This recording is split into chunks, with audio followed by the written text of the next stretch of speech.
Sa Potitex Pamilya.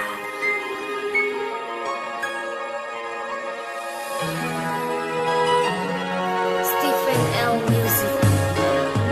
Ang puso ko na umiibig sa'yo.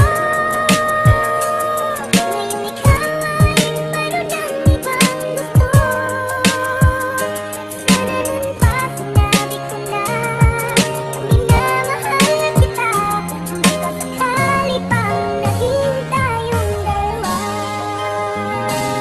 Sana pala noon pa man sinabi ko nang gusto kita, na habang buhay nga sana ay makasama ka. Ngunit paano ko nga ba ito magagawa kung ang aking puso't damdamin ay laging nahihiya ipagtapat nga sa'yo ang tunay kong nadarama? Ano ba tong aking dibdib lagi na lang dinadaga? Halos hindi na mawala sa tuwing kinakausap ka. Dalangin ko nga araw-araw ay mapasa akin ka. Kaso ako'y nangangamba kasi baka mapahiya kapag sinabi kong mahal kita, tumawa ka bigla at sabihin mo sa akin wag na kong umasa pa. Dahil meron ka nang minamahal, ba't sumisingit pa?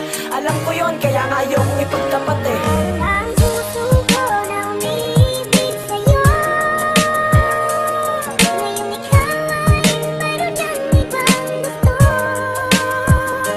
Sana nun pa sinabi ko na minamahal kita.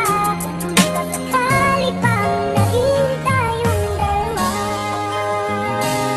Kaya naman kung minsan nga galit na ako sa aking sarili, bakit ba ganito kasi lagi na lamang natotorpe? Sa tuwing aking sasabihin ang mahalagang mensaheng nagmula sa aking puso na hindi ko nga masabi at hindi ko nga mawari, bakit ba ako ganito? Sa tuwing kinakausap ka nangangatog ang tuhod ko, gulong-gulo ang isip ko at tila nga nalilito. Sa tuwing aking masisilayan mga sayang na tagpo, ngayon huli na ang lahat pagkat meron na ngang laman ang puso mo. Kaya ngayon parang tangang nangangarap ng gising na sana maging akin ka. Dahil ang puso kong ito, ikaw lamang siyang talagang ginugusto. Sana tandaan mo yan, pantasya ko. Ang